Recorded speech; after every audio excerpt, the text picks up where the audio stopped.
Greetings and welcome back to the Old Ways Rising Farm YouTube channel for a tool video. We're going to be playing with this hatchet. This is the end result of the project in this video, but this isn't just about a project. This is about a thought process. A thought process of recognizing that you are an individual, right? You have a set of needs. You have a set of body part sizes, dynamics, strengths, weaknesses, and things you just like about your tools that is uniquely you. Okay?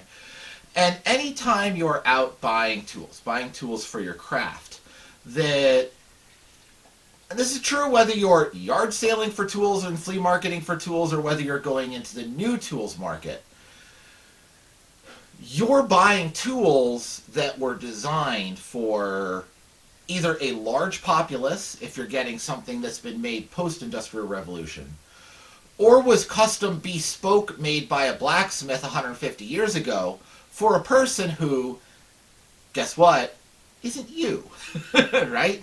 So as you're going through this process, as you're going and looking for tools, you're getting stuff that wasn't designed for you. But you can design it for you. And that's the thought process I want to talk about. So I got a new axe, and this hatchet was a Christmas present, right?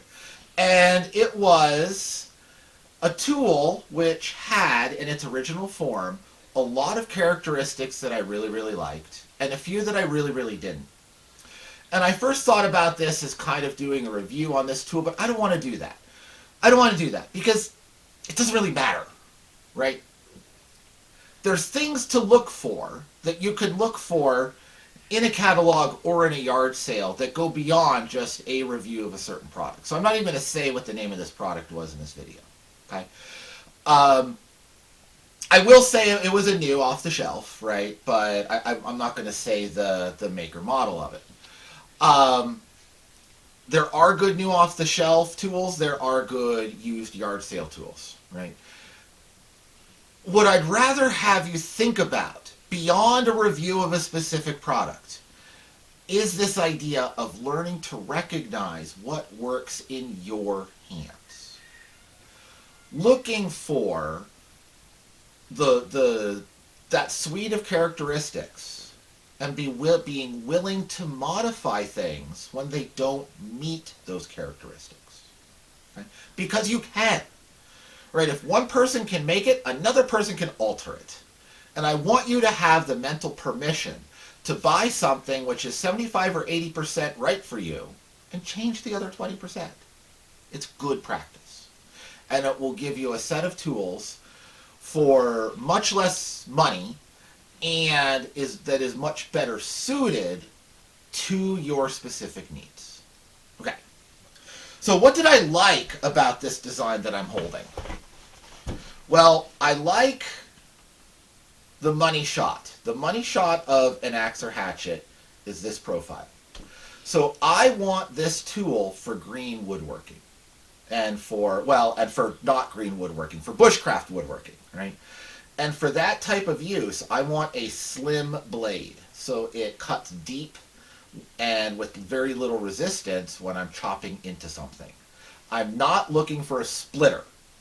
And this is a common fault that I have with a lot of modern-made hatchets and axes, is they're just over thick for my needs. Part of that is because the axe market has changed, right? People aren't en masse buying tools to go and carve cookses and bowls and to, chop fire, cut to length sticks for fires, right? They are buying them for splitting kindling, and that's a splitting wedge edge, right? Also, 100 years ago, right, your grandpop or your great-grandpop went out and when he was, 3 or 4 or 5, chopped something he shouldn't chop, broke his dad's hatchet, got scolded for breaking his dad's hatchet, and then learned how to use it right. Okay? We haven't gone through that same learning process in modern time. We're skills orphans today. So a lot of tool designers are making things over heavy and over thick to avoid getting bad reviews from, oh, my axe broke the first time I used it, right? It's like, well, okay, if that happened, you did something dumb, right? That's on you. If your axe or hatchet breaks the first time you use it, I'm sorry, but no commercial tool is that weak. You did something dumb, right? But they're trying to insulate themselves from bad press for making things over thick and over thick, too soft, and handles that are too heavy. Okay, in a lot of cases. Not all of that was true of this one, but it's getting kind of hard to find nice, slim blades. Versus, I'm going to compare this repeatedly to the one I'm working on for my wife here. By the way, this sheath is another video in progress. Still needs a button to close it. Okay, this is an old Norland Hudson Bay. If we look at its money shot, it's also fairly slim. It's a little bit less slim than this, but you can see. Yeah. It's a little bit thicker, but it's also a little bit shorter. It's actually about the same when we go back there. That's okay. So this is kind of a hybrid. It's still really good for, for cross-cut chopping, but it's a little bit. This one's a little bit better for kindling splitting than mine, but that's part of the nice part about this, right? For this one's intended use. Okay. Also, you see on the old one, you see how it's got a really small eye, right? That's common in older tools because people knew how to use them, right? People knew how to use stuff. Whereas a lot of modern tools, you have outrageously thick eyes, but this again has a very reasonable sized eye. So I liked it for that slenderness and wanted to get it for that slenderness. And we'll look at a third one here. You can see also this old Olympia Boy Scout hatchet. Okay, you can see how slim that is. That's typical of your older designs. And again, look at how small that eye is. Okay, those are for reasons. And this tool, even though it's modern, it still has those parameters. Now, both of these are about pound and a quarter. Okay, if you see they're about the same size. The Norland is just a little bit lighter because it's got that cutout in the bottom. Okay, which is really nice because you can choke way up on it and have your hands centered in the grip and do shaving tasks, okay, and careful work. You can skin a deer with this, right? You know what you call a hatchet that the handle broke off in the field? An ulu knife. You can skin and you can cut meat and you can do all those kitchen chores with this as long as you can choke up on it nice, and having that cutout lets you do that, okay? The downside is heavy blows here want to lever that up and off of the handle, okay? So when you have the full true Hudson Bay pattern, you're choosing to do light work with it, okay? So this is more of a glorified camp knife than it is a reduced felling axe. Whereas your basically rectangular axe head is truly a reduced felling axe. Okay, won't crawl up like that. And this is halfway in between, right? It's got a much, if I compare this with the Norland, it's got a much better seat on the eye, much wider stretch of metal there, so it won't walk off. It's not as exaggerated a beard, so it won't walk off the handle for heavier work, but I can still get my hand in there nice, right, and have some of the blade above my fingers and have a nice good center grip. Right? So I like that. Very good design points on this. And I like an axe that's just a smidgen, or a hatchet that's a smidgen over a pound and a half, and this one is 1.6 or 1.7, somewhere in that range. I forget exactly. Okay, so it's the weight I want. All of those are good things. It's a beautiful, beautiful piece of steel. And I can just easily, without gripping it too hard, balance it on my fingers like this. So it's got a good balance. I just have a little bit of grip with my two fingers. It will tip down if I don't have any grip, but I don't need to death grip it. Okay? Pretty much all your hatchets are going to be at least a smidgen nose heavy, especially if you have a fawn's foot handle like this. But I can, mostly balance it, and even just with one finger, just support it there. Which means if I'm doing detail carving and I need to get a blow sideways or any angle that I want, it's not going to fight me. just got very, very good balance. And that balance comes from the fact that the pole projects a bit farther behind than some of these, if you compare those two. Okay? Right, this pole projects out from the handle a little bit. So those are all very nice things.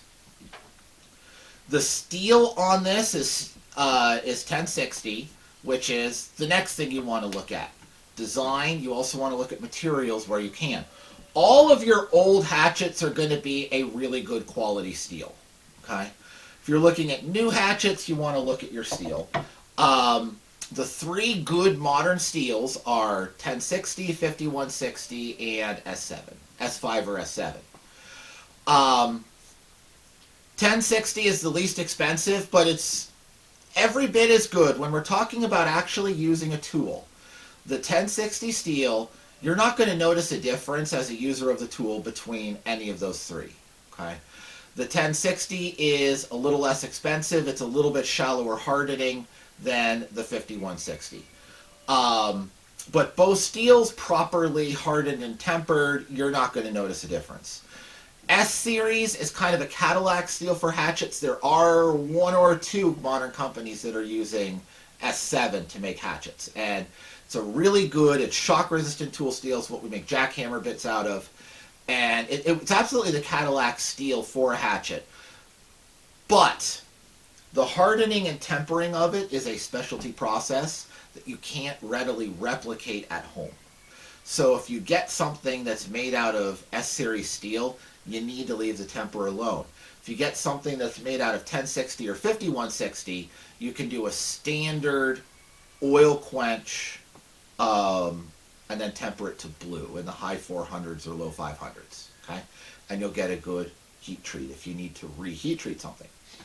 Why would you need to reheat treat something? Well, this I do reheat treat in the video. And that's because it was softer than I want for my purposes. Okay? So this was heat treated into the mid to high 500s, and when I got it, I could tell that from the temper colors. Okay? I took a video clip of those temper colors, but the sound was terrible, so I can't really use it. I'm sorry about that. But it was tempered into the light gray, past blue. So your temper colors for your simple carbon steels, 1060s definitely here, you're going to go first to straw. And if you're doing something like, again, I'm going to keep this conversation specific to 1060. Yes, if you're using 1095, you're going to want a slightly different heat treat. But talking about 1060, if you have 1060 and you want to make a carving knife, you would stop at straw. Okay? It's going to kind of maximize hardness, but you'll still have enough resiliency that it's not just going to break in your hands if you get stuck on a knot. Then from straw, you go from light straw to dark straw to purple and then to blue. Right at that purple to blue transition is your spring tempering hardness. And that's your kind of a balance of hardness and elasticity. So you've got a lot of toughness for spring characteristics, but you still have enough hardness that it can hold an edge. 1060 hardened to that range, which is what this is now actually, is a really good compromise for an axe or hatchet because you have that balance of hardness and resiliency. It will hold an edge very well even when you're working with hard material. You could just barely true up an edge with a file, but it's really, really hard on the file. It's not something you want to do on the regular. But it still has enough resiliency that if you get it in a knot, you're not going to immediately split the edge unless you're being really abusive and misusing your tool. In which case, yes, you can split the edge on a knot. And then if you go past that to the really dark blue and just the start of the steel gray colors, at that range, you're into what I call a beater temper, which is the perfect temper for a hammer. Okay, just past blue is really good for a hammer, where you want some resiliency, some hardness, so it's not just denting all the time, but you really want to maximize resiliency. Now again, a lot of modern axes and hatchets are tempered back all the way to that, dark blue, light gray beater temper. When I got this and took it out, the first thing I did was test the edge. I looked at the temper, thought, oh, that looks soft. And I touched it with the file, and it bit right in. Right, so it was a beater temper. So I requenched it and retempered it to have a harder edge. The second reason you might buy a tool and want to retemper it is if you're buying an antique tool. Often what they would do in a blacksmith shop is they would heat the whole head, quench it to here, and then they would watch the colors run out to the tip, and when blue hits the tip, quench it again. Okay? Leaving the pole hot for that whole intermediate step. What that does, it's a really quick way to temper it, but what it does is you end up with like about a ½ inch band that's properly tempered, and then it gets softer and softer and softer as you sharpen it down. So if you buy an antique chisel or an antique hatchet or something like that that's had enough sharpening that it's lost a ½ inch or an inch of its original blade dimension, you very likely sharpened in past the properly tempered region. And if you get that, you want to retemper it. Okay? That's the second reason you might get a tool that's a beautiful, awesome, excellent tool and want to retemper it. Now, also, you do want to look, while we're talking about antique tools, a lot of them are wrought iron or a very soft steel that have a hard steel piece welded on. And again, you can sharpen past the hardenable section and only have soft steel. So that is something that you want to watch. So if you buy an old tool, you say, oh, this is too soft, you retemper it, it doesn't get hard, it's like, meh, okay, you're just dealing with wrought iron, hang it on the wall. You know, that happens sometimes. I have a chisel in my collection of forged pieces to look at, to learn from, that exact thing has happened to. The current edge of the chisel is all wrought iron. I sharpened it up once, went to do a test cut with it just to see how it would do and how it would perform. The edge just like rolled in a curlicue because it was just wrought iron, right? So, you know, you want to watch that. I do show the retempering on this, and I do it without a forge. You don't need a fancy forge to do this, okay? And I do that exactly the same way that I did the forging without a forge video a little bit back. When we get to that, I'm going to be alluding to quite a few other videos in this project, and I'll put links at the top of the screen as we go along so that you can find those videos with somewhat lengthier instruction than what I'm doing here. And then I did not like the handle. So the handle that came on this thing, this is a piece of it. It was really, really narrow. Now a small handle, there is an I like small handles tool community because it makes a good shock absorber. Okay? And most handles historically are on the small side, right? You know, this is pretty similar, you know, in trying to figure out how to show this that you can see it, right? There, you can kind of see it that way. Right? This is in keeping with the historic. But the design on this handle was teardrop shape, and this bottom, this narrow, was a hot spot on my fingers. Okay? So that had to be changed. And this is a good example of it, you know, still intact. You see this lump here where it comes down from the eye, protrudes down a little bit. That's so that you still have some taper to wedge the head on well.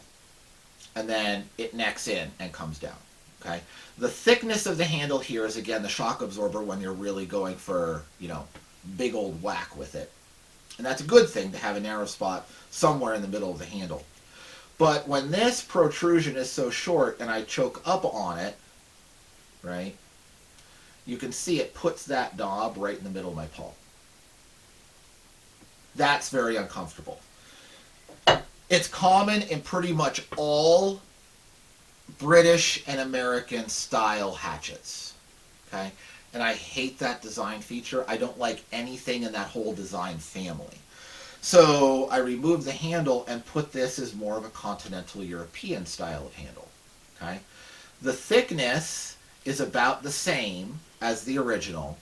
It still necks down to a narrow spot right here. So if I'm all the way down and taking a heavy blow, there's still that little bit of shock absorption from a narrower piece of wood, okay? But when I choke up on it, I have a nice palm swell that's very comfortable to hold and do careful work. Okay? I did the same thing on this one. You can see that same design choice here. Okay? And again, next down, narrow spot, and it's very comfortable. The 3 places I want to hold it, I want to hold a hatchet, are right here at the top. So that's really comfortable. Now where this next down, that's a really comfortable spot to hold it right there. And at the base is a really comfortable spot to hold it with a fawn's foot to keep it in your hand. Okay? That handle is a little bit thicker because it's cherry, which is a slightly weaker wood. And this is a little bit thinner because it's ash, which is a stronger wood. This is a nice curly ash piece. And it is stained with walnut hull stain, which is also in a previous video that will be linked when we get along. So, if you're interested in this, come along and I'll show you how we do it. And again, as we're going through all of these processes, I don't want you to think this is a recipe for a particular tool, or this is the best tool for everybody. It's not. This is on the heavy side of for a hatchet, the hatchet realm, and a small frame person is not going to find this a comfortable tool, right? You want something more this size. This is not a universal tool or a universal design. It is my tool and my design. Think about this as a thought process so you can get your tools with your design. That's the next step here. I got to get this handle off. Could use a saw. What if there's a more fun way to get a handle off a hatchet? Oh, I need the hatchet.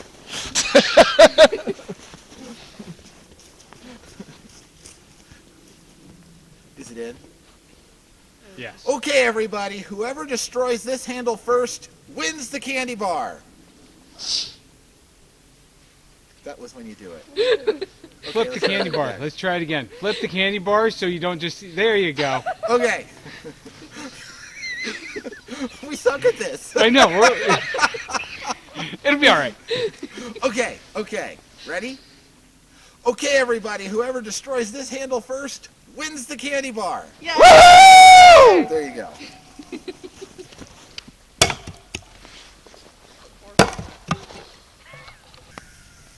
The next thing we need to do is just simply retemper this. I'm going to do this with a wood fire, just as I did in the earlier video on forging without a forge, when I was tempering some knife blades this way.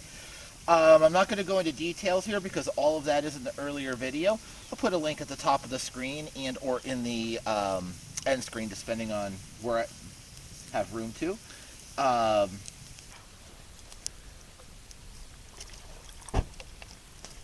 Oosh, there she goes. It's going to take a minute to cool off, because I got quite a bit of, this was a big heat sink, and I got quite a bit of heat up in the pole. It's going to take a minute. Now, we're going to, that was the quench phase of this heat treat. We're going to do the tempering phase of this heat treat in exactly the same way we did in that previous video, putting it in a kitchen oven and just letting it come up to temperature. This whole heat treat process went very, very well. The area that you see polished off from my finger out is where it file tested to a nice, good, hard, skates right off quench. That went well, and that's about where I want that to be, because I don't want the eye to be hard at all. Then to temper it, I was planning to do this in the oven. That's my preferred way to temper these things because it's the most consistent. The oven wasn't cooperating, so I just held it against the coals and moved it around a little bit to keep the colors running evenly. And that's straw, light straw, dark straw, purple, light blue, dark blue, gray. Okay? Originally, this was all the way to gray. I want it right at that 480, 500 range. And if you look at this, that's the transition from dark straw purple to blue. That's right at 500. So here, In that region, it's still in the purpley range, and here it's in the purpley range with a little bit of the dark straw showing through. And then a few other spots where it was just closer to a coal, it went out to the just touched the blue range, and that's that right at 500. And even 10 degrees difference can make a big difference in what colors are showing here, right? So that is as even as you're ever going to get a slow roast over hot coals type of heat treat. I recommend, if you're doing this and you're new to it, that you use the oven technique that I showed in the previous video that I mentioned earlier. But this does work. At some point I'll do a video showing how to do that kind of heat treat. But on this one I just did it. I was kind of committed to doing it and just did it. So in testing this, right at that 500, you can see the file will take off some of the oxide coating, right? But it's not biting in, it's not removing material, okay? That's what we want. This is soft enough that in an emergency, if you had a bit of a roll or a burr edge and you just needed to knock that off with a file, you could, but it's not fileable. The file is no longer a tool which will remove large amounts of material from this hatchet head. That is exactly where I want it for a carving and bushcraft hatchet. Now, if I wanted to use this as a trapline hatchet, right, where you're going to be grubbing roots up and hammering steel stakes all the time, what I just did would be a very bad plan. Now, for a handle, I'm going to make the same sort of handle that I did for this Norland Hudson Bay pattern. This handle is 100% worked out on the channel in a previous video. I'll make sure you have a link to that here. So because I've already done this process, I'm going to just let it go. I'm not going to redo this on camera. I'm going to do this off camera. Same process. The only difference is in this one, I made a shelf at the top of the handle, so it's perfectly smooth here. For this one, I'm going to have it taper in a little bit. That's just different uses. This, since it's such a light hatchet, this choking all the way up and using it that way is kind of the primary design purpose of a light Hudson Bay, whereas this is a compromise design. So yes, you can choke all the way up on it, but more likely I'll be holding it right about here, so I don't mind having that slope, and having that slope down does make fitting the head a bit easier. So I'm going to make it a little easier for myself and have that in. You'll see it when it's done. But process is exactly the same as the process on that other one. And I have this nice pretty piece of curly ash to use. You can see the grain runs with that bend. So when I'm carving the fawn's foot down here, kind of traced out about where I'm thinking with this, when I carve out that fawn's foot, it'll follow the grain. There won't be any cross grain anywhere in this because it's riven from a curved piece of wood. So here's how this handle came out. I'm really quite happy with it. The zebra stripe in the that curly ash is just beautiful. It really popped on this one. You can kind of see it back here. The light's a little bit uneven, but we'll have this out in nice daylight conditions before this video is over, so you'll see that better there. I carved a little beaver face there for the first woodworker. Like, it seems appropriate for a hatchet, so a little bit of embellishment just for fun. And this is how I like to make my handles, especially right here. Right, this is a nice rounded place to sit in your palm when you're choked up, rather than that really harsh, projection that knuckles in right away that you find on most American and British style hatchet handles. I started working on the sharpening of this guy, and from starting on that, I love where the heat treat came out on this. It is really good steel, and with the proper tempering, where it's not over-tempered, it's going to hold an edge beautifully. I can't wait to finish up this and start chopping some stuff. So I'm going to go finish up this and then start chopping some stuff. Here we go, ready to do a little bit of chopping. I shined up the front of the bit here a little bit. I just did that with a Dremel and a little flap wheel, just a little bit of sanding work. Got a decent sharpen on it, and this has 3 coats of linseed oil that's been cut half and half with turpentine. So I might put another coat of linseed oil on here. I haven't decided yet. The stain with the walnut came out beautifully. I'm totally happy with that. It's quite nice. I like how it came out. Now we want to chop some stuff. Okay? So this is a boomerang blank. This is the second half of the boomerang that I tuned on the channel in the rabbit stick playlist. Okay, so I'll make sure there's a link to that playlist somewhere in here. And I'm going to work on this other half. I just did the one for the video and never finished it, but I do want them to be a match set. So I've cut this down. There was a big knuckle of wood right here that I cut off. I used power saw to do that. That's burnt the tar out of the wood because this is hop hornbeam, which is a really, really hard wood. This is one of the hardest woods here in eastern North America. So this is not an easy test. I'm not chopping tulip poplar or pine here. But I do want to talk a little bit about safety and strategy when you're hewing. First of all, don't do what I'm doing and have your knee like this close and not in a flexible position. I'm hunching down here so that you can see me in the work and the camera frame at the same time. I'm not going to actually hew in this posture for a long period. Second, your supporting hand. Make sure it's way far away from where you're going to chop. And I'm going to chop right in here, okay, in this section of it. So my supporting hand is way up here. And never raise the hatchet or axe into a position where it's capable of nipping your supporting hand, right? You don't want to lift up here because if I miss, I could come down on my fingers, right? You only come up to, but not above your supporting hand.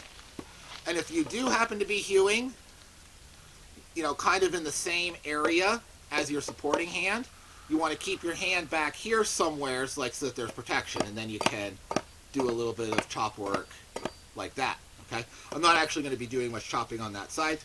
I will be removing a little bit of material from the inside here. The same thing applies, right? I can move my hand into here and then chop.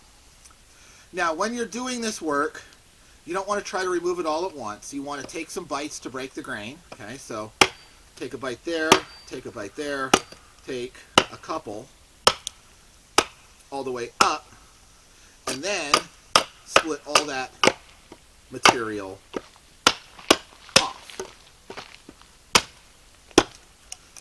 And this is really tough material, okay? So now that's a nice, flat, even hewing line. Then we need to do it again. So take a few chops into it. And notice all of these, I'm not coming directly at it. That's just going to bounce. Even the softwood, that's going to bounce, let alone, 3 years dry hop hornbeam. This is tough, tough stuff. So you always want to come in at that 45-degree angle. Then when you've broken all of that grain, you can chop down and remove the wood. Now here, I'm working into a knot right there, and I'm coming in and it's wanting to get stuck into that wood. So it's advisable to reduce some of this. So I'll chop from the other direction. This is just an awkward piece. Not trying to remove a huge amount. I'm just trying to disrupt and flatten that knot a bit. And then I can come back in here and work on it directly. Okay? So I'm going to putter with this, and we'll look at how much I've removed here in a bit. Success! This is chopped as far as I'm going to go with a chopping tool. The rest of the work on this will be draw knife work. And the reason for that is you can see right here where I'm working around all of these knots, right? This is a root, this is the upright stem, this is the root, and these connections just have all sorts of knots. And those knots need to lead to gnarly, curled, twisted grain. You can see here where I chipped out on the corner a little bit because, I was going through the knot, but then the grain turned and takes off a piece of the corner, right? So I only do so much on this. Cut that big clobber off of there on that side, and you can see this is the finished one that I want to be a twin. But I stop at this stage because of those tear out problems. And you can see when I split this one out, I had some tear out in here. It doesn't have to be the end of the project, but I want to minimize it as much as possible. So, good start. Good start on that set of blanks. Good job, Axe. This is going to be the next project. This is just a stick. It's actually the cutoff from this, from the original piece. And I was up visiting Maine Primitive Skills School and saw an interesting type of throw stick that was sort of semi-lenticular in profile in the middle, and then kind of had two swollen dumbbell ends. And I wanted to experiment with that.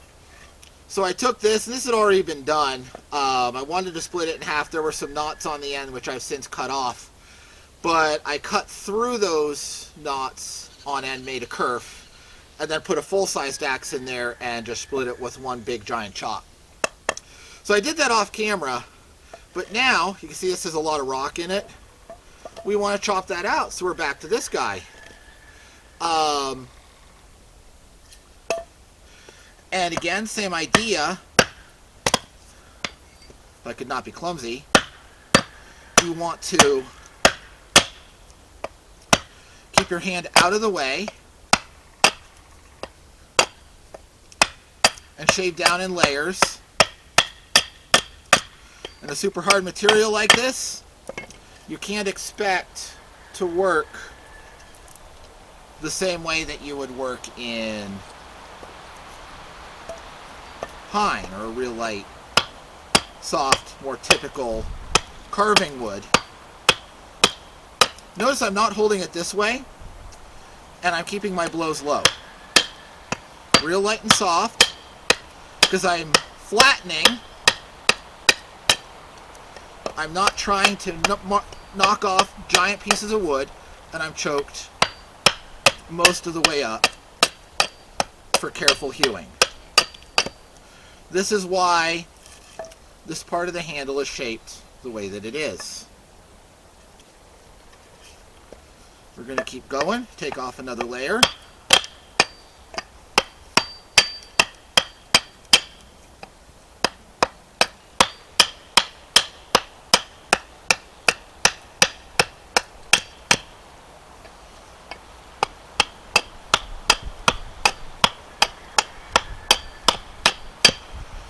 Don't judge us badly for removing small shavings. This is hard, hard wood. We're getting kind of straight-ish. You take more off of this edge and off of this edge now.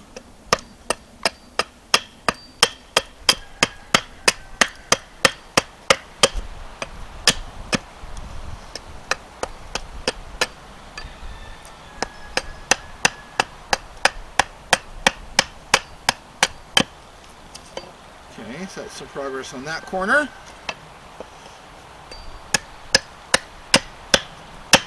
Always remove from the bottom first before you start working higher.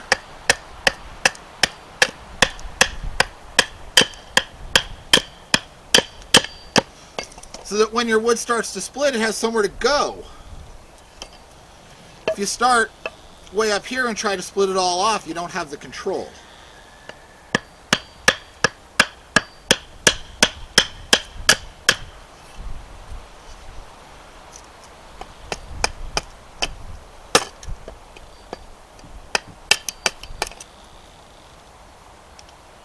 Okay, so that is much closer to globally flat. I will still do a lot more work on that. It's going to be the same story here. Now I'm going to take some bigger blows. That's about as thick as I want it.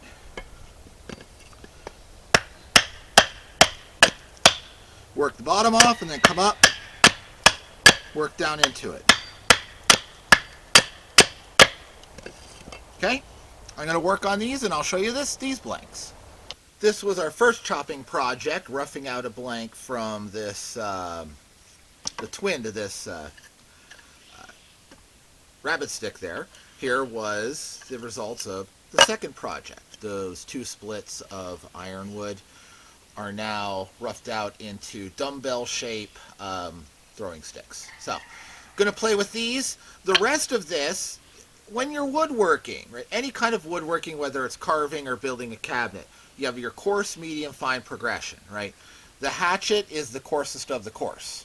So this doesn't look much like that yet, but the majority of the waste has been removed. That's the coarse stage. And these will get a lot nicer and roundier looking.